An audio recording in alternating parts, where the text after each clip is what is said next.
As Ernest Hemingway noted, the world breaks everyone, and afterward, many are stronger in the broken places.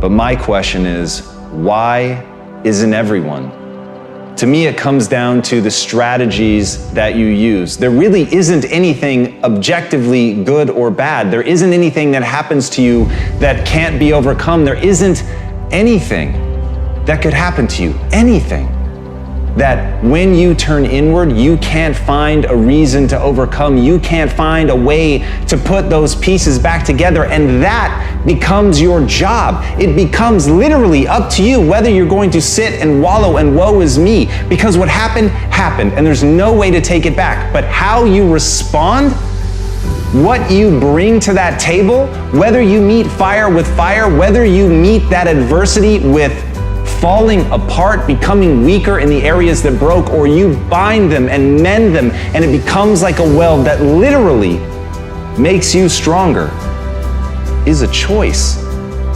And it's a choice only you get to make. But as Stephen Hawking said, when you complain, nobody wants to help you. There are many things in your life that you have every reason to complain about. You have every reason to be upset by the things that have happened to you. The most sinister thing about excuses is they're valid. There's a million reasons why you should be able to give up. There's a million reasons why you shouldn't need to try. That thing that broke you, you should be allowed to just sit on the ground. And here's the thing, that's your right. You have every reason to do it. And maybe people won't even think less of you. But here's the truth.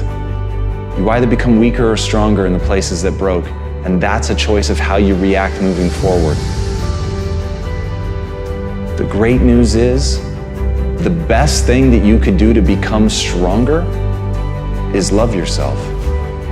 And as Kamal Ravikant said, loving yourself is a practice.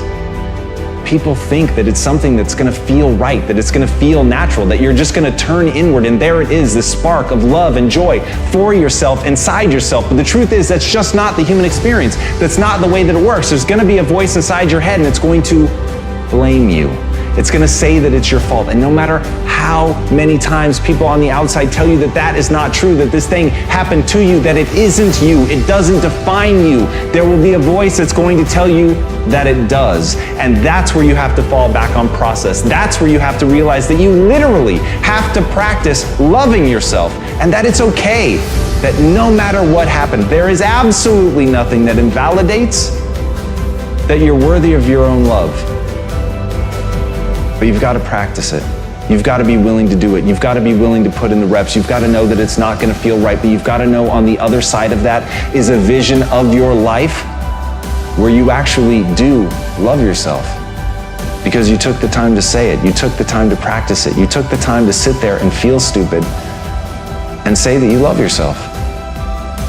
And sometimes just putting in the work is what you need to do to get strong.